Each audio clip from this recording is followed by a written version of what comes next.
Bullet train आज तक नहीं चली है, लेकिन रेलवे का सौदेबाजी हो चुका है।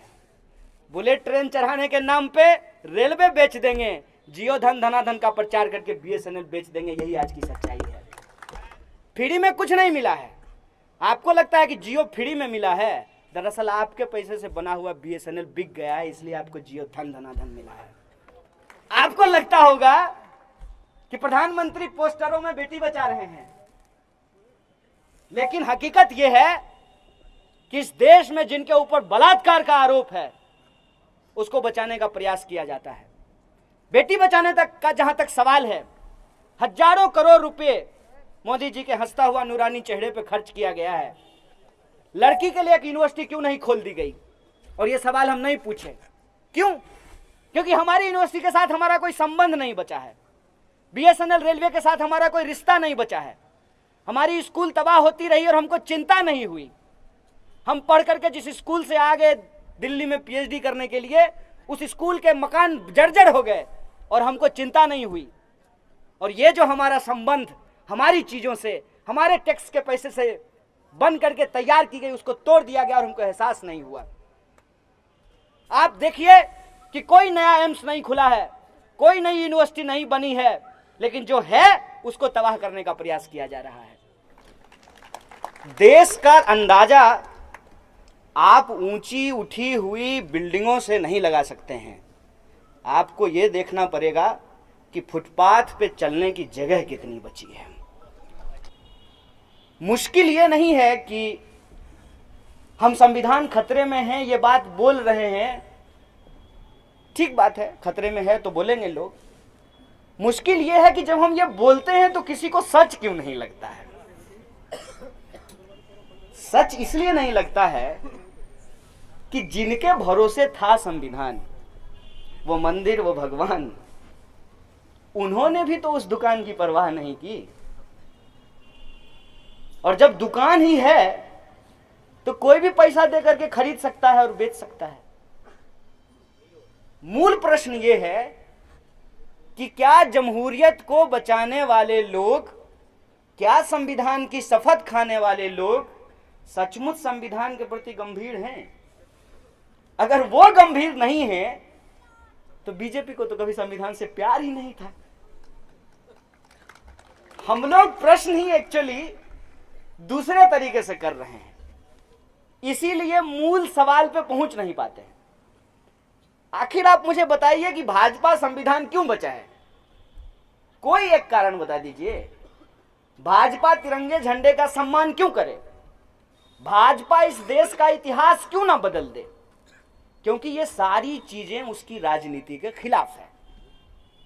लेकिन जिनको बचाना था संविधान, जिन्होंने लिखा, जिन्होंने बनाया, जिन्होंने कस्में खाई, जिन्होंने इस देश को इतने दिनों तक चलाया, अब सारे स्पीकर बोले हैं संविधान खतरे में है। अब हम लोग, कुछ लोग मान भी लेंगे कि संविधान खतरे में है, और जब ये बात बोलेंगे तो धीरे से कहेगा हाँ हाँ तब तो बहुत सही था, जब कांग्रेस का राज था तब संविधान खतरे में नहीं था। आज एक चाय वाला देश का प्रधानमंत्री बन गया है तो आपको संविधान खतरे में नजर आ रहा है। बोलिए आप क्या जवाब दीजिएगा इसका? हो गए निरुत्तर। इसका जवाब ही नहीं है। इसका जवाब जब तक हम नहीं ढूंढेंगे तब तक यह बात असर नहीं करेगी। और मेरी राय में, और मैं आपको सिखा नहीं रहा हूं, क्योंकि मेरा ये मानना है कि जनता से ज्यादा बुद्धिमान कोई नहीं होता है। ये गलती तो मैं कर ही नहीं सकता हूं। वो इतने क्लियर होते हैं कि उनको पता है कि भाषण किसका सुनना है, ताली किसके ऊपर बजाना है, वोट किसको देना है, फोटो किसके साथ खिंचवाना है, उनको सब मालूम है। वो कोई ऐसी चीज नहीं है जो वो नहीं जानते हैं। वो तय कर लिया है कि उनको क्या जानना है और क्या नहीं जानना है, क्या देखना है क्या नहीं देखना है। लेकिन मेरी एक चिंता है, मैं कुछ महसूस कर रहा हूं जो आपके साथ साझा करना चाहता हूं। कई बार यह होता है कि कुछ चीजों की जरूरत हमारे जीवन में पैदा कर दी जाती है। कुछ चीजें हमारी जरूरत होती हैं, हम बस वो जो मेरा अनुभव है मैं आपसे साझा करना चाहता हूं। जब मैं छोटा था तो मुझे एक बार कोका कोला पीने का मौका मिला। कोका कोला देखते, बहुत प्रचार देखते थे, मैंने जो अच्छा लगता था वो कहता था कोका कोला पियो। आमिर खान का सिनेमा अच्छा लगता था वो बोलता था कोका कोला पियो। सचिन की बैटिंग अच्छी लगती थी तो वो कहता था कोका कोला पियो। अफरीदी का बॉलिंग अच्छा लगता था तो वो कहता था कोका कोला पियो। हम बोले जब सब कह रहा है, क्या हिंदुस्तानी क्या पाकिस्तानी, कोका कोला पियो तो पी लेते हैं। पिए जब पहली बार तो पता ही नहीं चला था कि गैस कहां कहां से निकल रहा है। अच्छा नहीं लगा, ये सच बात है। लेकिन अब इसको बोलें कैसे, किसको बोलें कि अच्छा नहीं लगा? क्योंकि कोई ये नहीं बताया, ना सचिन तेंदुलकर बताए, ना आमिर खान बताए कि कोका कोला पीने से गैस भी निकलता है, बताया ही नहीं। अब लगा सबको अच्छा लग रहा था, हम भी चुपचाप मान लिए। मैं बस आपसे ये आग्रह करना चाहता हूं कि ऐसे मत मान लीजिए। सचिन तेंदुलकर दुनिया के सबसे बेहतरीन बल्लेबाज हो सकते हैं, आमिर खान बहुत अच्छे एक्टर हो सकते हैं, लेकिन यह बात जरूरी नहीं है कि हर किसी की कही हुई हर बात को मान लिया जाए। यह बात अगर हम समझने के लिए तैयार हैं, तब जो सबसे ज्यादा हमको हमारे दिमाग में चीजों को डाल रहा है वो है टीबी। नहीं, टीबी मीडिया तो पहले भी था। सुनो सुनो सुनो, वो भी मीडिया ही था, वो अपने दौर का मीडिया था। आज जो है टीबी, उस टीबी ने हमारे लिए प्रोडक्ट बेचते बेचते प्रधानमंत्री बेचना शुरू कर दिया, हम लोगों को पता ही नहीं चला। ठीक है, मतलब गोरा होने के लिए फेयर एंड लवली लगाइए, पैर फट गया है तो क्रैक लगाइए, नहीं, शुद्ध पानी केंट देता है, ऐसा हेमा मालिनी कहती हैं। तब तक तो मामला ठीक था। अब जब ये बोलने लगा रोज आकर के मोदी नहीं तो हूं, मोदी नहीं तो हूं, अब सही में ये दिमाग में घुस गया कि सही में मोदी नहीं तो हूं। नेशन वांट्स टू नो नहीं है वो, बेसिकली जिधर से कमीशन आएगा उसका गाना गाना वो शुरू कर देगा। तो उसका नाम नेशन वांट्स टू नो नहीं होना चाहिए, उसका नाम कमीशन वांट्स टू नो होना चाहिए। जिधर से कमीशन आएगा उसके लिए बोलेगा।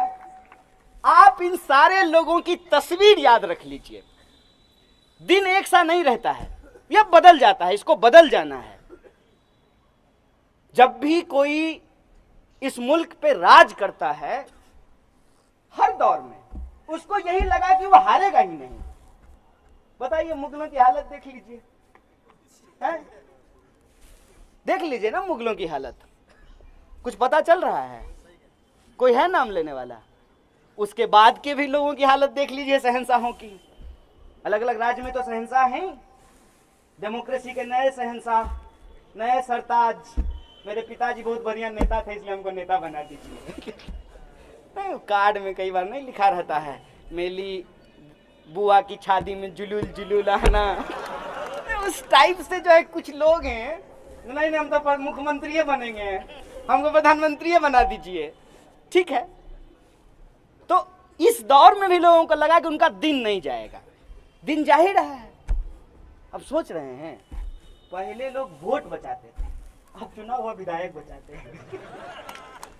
बचपन में हम लोग एक खेल खेलते थे, कौआ उड़ मैना उड़, नहीं, बहुत इंटरेस्टिंग खेल था वो। अब जो चीज नहीं उड़ने वाली है उस पर अगर आप उड़ा दिए तो आप फेल हो जाएंगे। हम देखेंगे, मैं आपको ट्रू एक्सपीरियंस बता रहा हूं। 2-3 बच्चा खेल रहा था, वो बोला कौआ उड़ मैना उड़, तो एक बच्चा बोला विधायक उड़, तो वो उड़ा दिया। विधायक उड़ता है क्या? तो बोला उड़ नहीं रहा है। उड़ेगा नहीं तो बताओ होटल में बंद करके क्यों रखा गया है? कहा कि उड़ता नहीं है, बिकता है। हम बोले ये तो बहुत बढ़िया है, जो खरीदेगा उसका पैसा लगेगा तो रिटर्न चाहिए ना। तो समस्या कहाँ है? विधायक बिकने में समस्या है कि वोट बिकने में समस्या है? देख लीजिए।